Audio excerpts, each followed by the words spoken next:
Okay, good afternoon everyone. Today we are from the 11th group.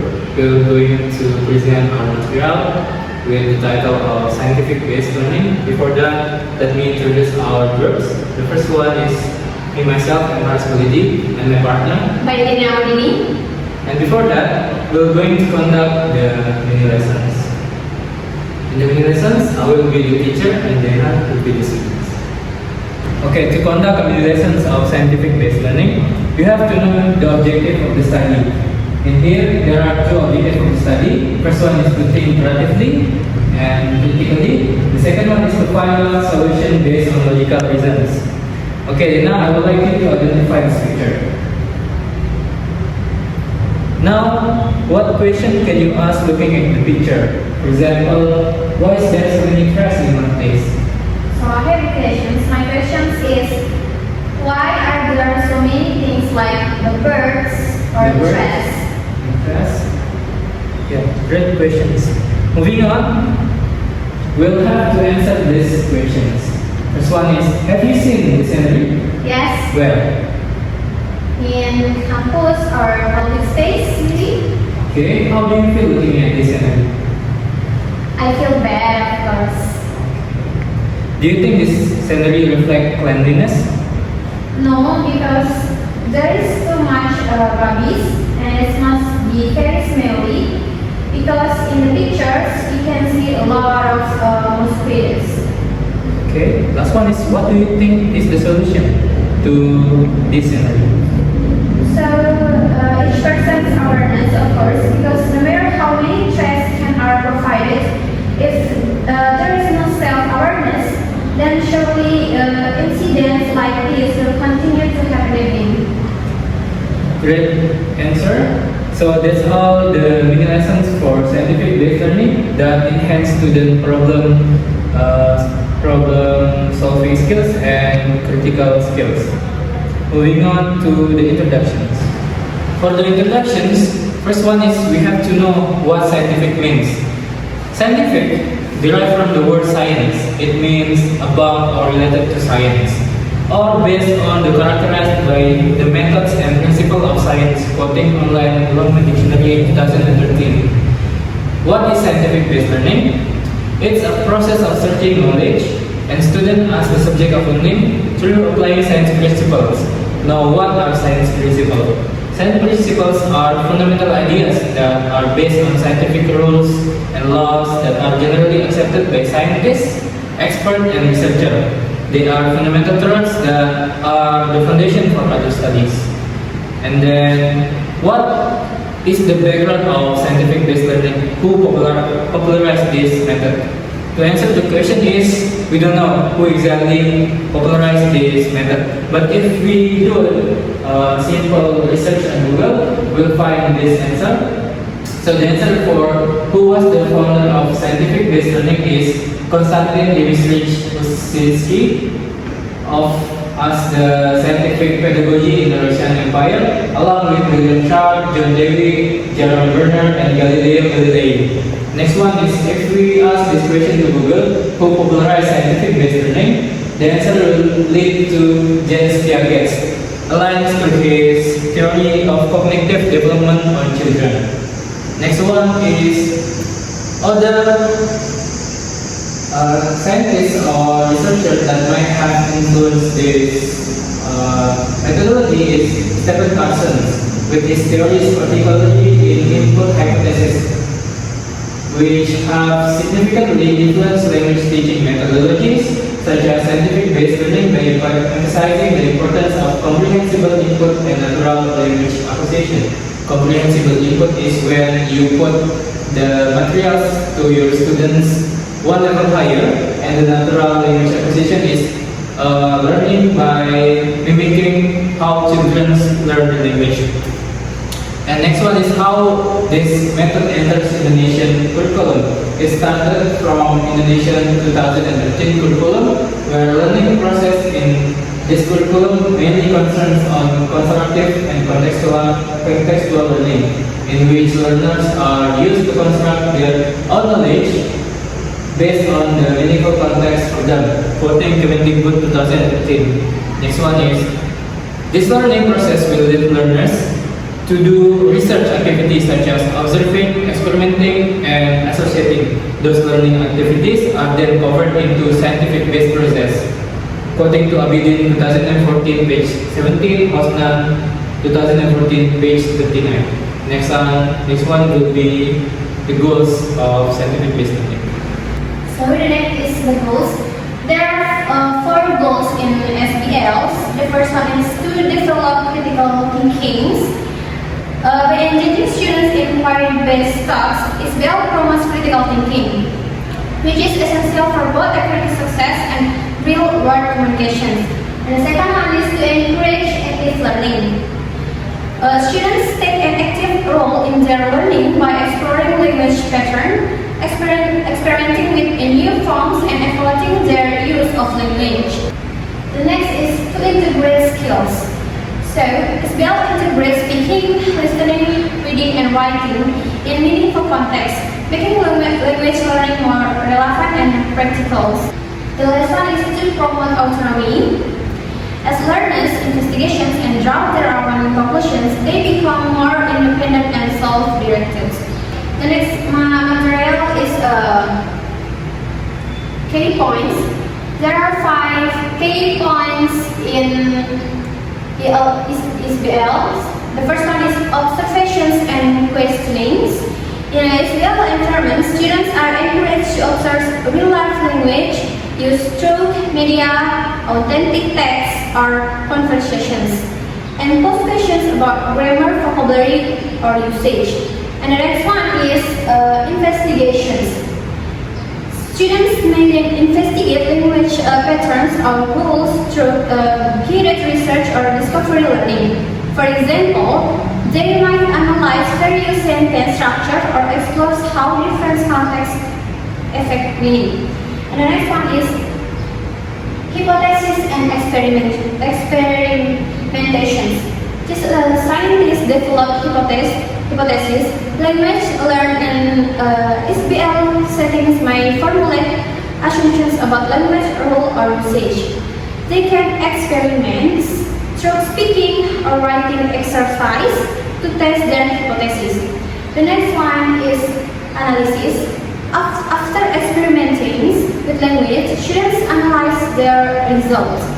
This could involve peer or teacher feedback, self-corrections, or discussions of language error, similar to how science refines their experiment based on data. And the last one is conclusions and communications. Finally, students are encouraged to communicate their findings, whether through spoken language, written reports, or presentations. This stage mirrors the final step of the scientific method, where scientific presents their conclusions. The next one is role of the teachers. There are 5 roles of the teachers. The first one is facilitator of learnings. The teacher acts as a facilitator, helping students explore language and scientific understanding. Teachers provide research, offer guidance, and encourage critical thinking in the learning process. And the next one is creator of an active learning environment. Teachers design an active learning environment where students participate in scientific activities, such as observing, analyzing texts, group discussions, or language experiments. The next one is guiding the inquiry process. Teachers get students. The next one is providing constructive feedback. Teachers offer feedback based on the students' investigations, helping them identify strengths and areas for improvement in their language learning process. And the last one is encouraging collaborations.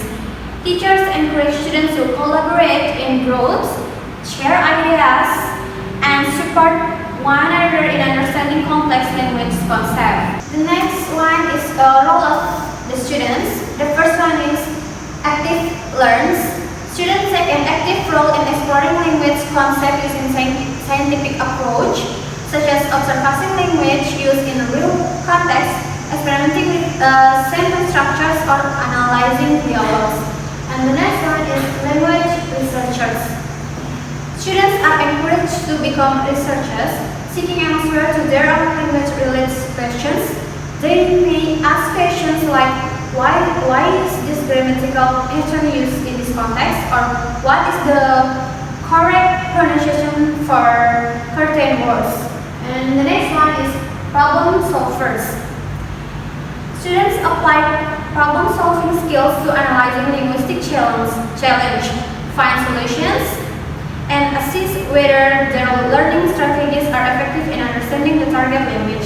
The next one is collaborate. Students work with peers to share knowledge and experience, often through group discussions or collaborative projects that help develop their language skill. And the last one is independent and responsible learners. In SBL, students are encouraged to take initiative and responsibility for their learning. The next materials will be contributed by my partner. The next material is teacher and learner's interaction. So here in scientific-based learning, there are 2 points that I would like to highlight. The first one is the teacher's explanation, student responses, and teacher-student interactions are not based on the subjectivity and wrong logics. And the second one is the teacher inspires students with the materials to develop their cognitive ability. I will explain more in this next slide with the characteristics of SBL or scientific-based learning. First one is multi-source.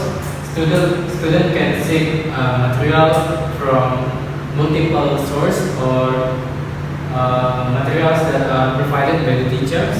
And the next one is the teaching materials should be based on concept, theories, empirical facts or phenomena that logically can be explained.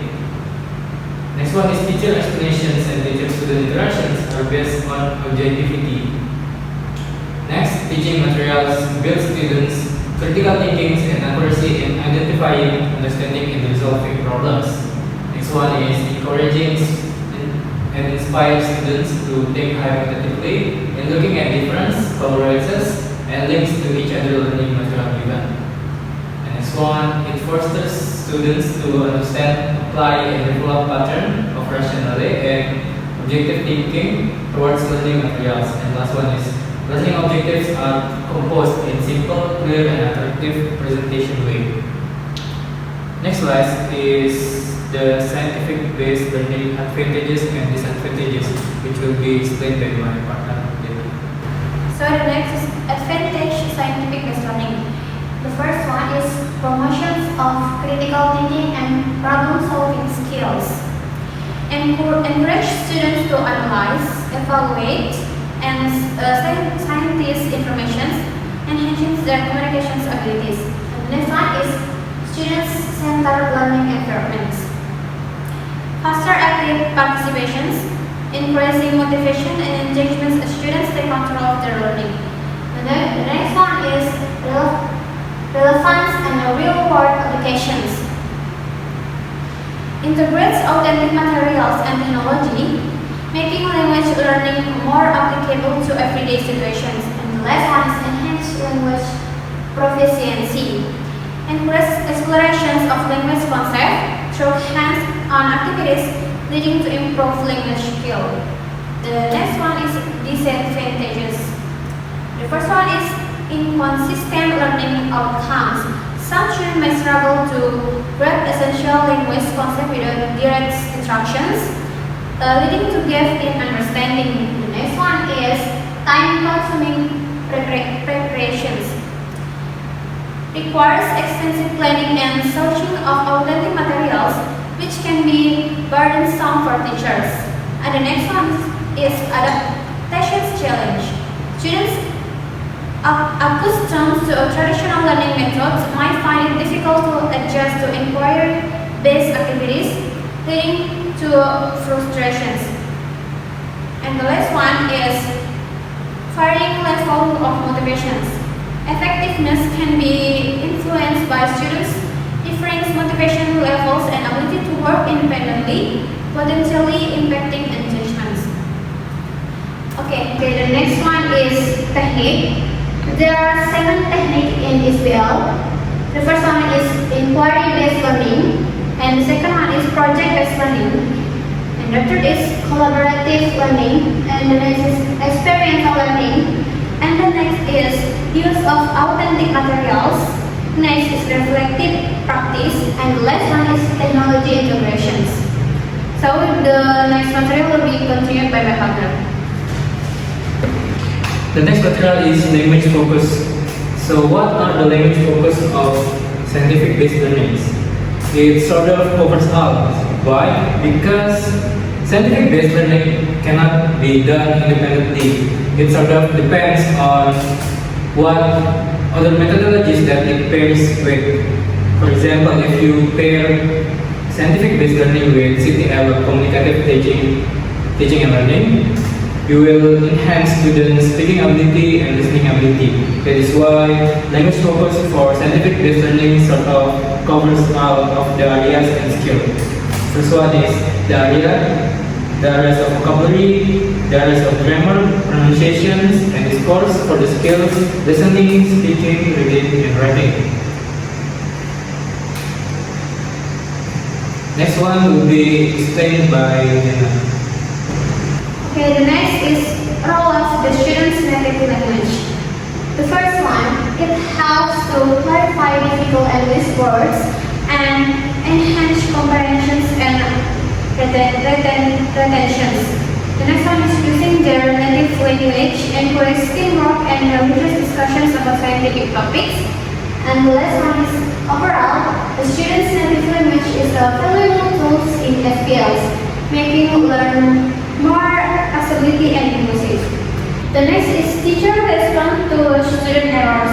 The first one is teachers should show that mistakes are a normal part of learning, which helps and encourage students to take risks. And the next one is gentle and immediate feedback, like asking students to rephrase their ideas, help them correct themselves. And the last one is encouraging self-assessment and peer feedback. So the last material will be continued by Fernanda. The last material will be evaluation and conclusions. For the evaluations, to evaluate the implementations of scientific-based learning in English language teaching or ELT, it's crucial to assess its impact to students' outcomes. Consider feedback and adapt strategies such as classroom observation, reviewing lessons plans, assessing students' performance, using tests, quizzes, essays, and projects. So now moving on to the conclusions. Integrating scientific-based learning in ELT enhance language skills while fostering critical thinking, teamwork, and hands-on learning. This approach boosts motivation, student ownership, and key skills like problem solving and communications. However, challenges like unfamiliar scientific terms require responsive teaching and careful planning. Teachers play a vital role in creating supportive environment, using mistakes as learning opportunities, and adapting methods based on feedback to inspire a love for learning and bridge science with language. So that's all for our presentation.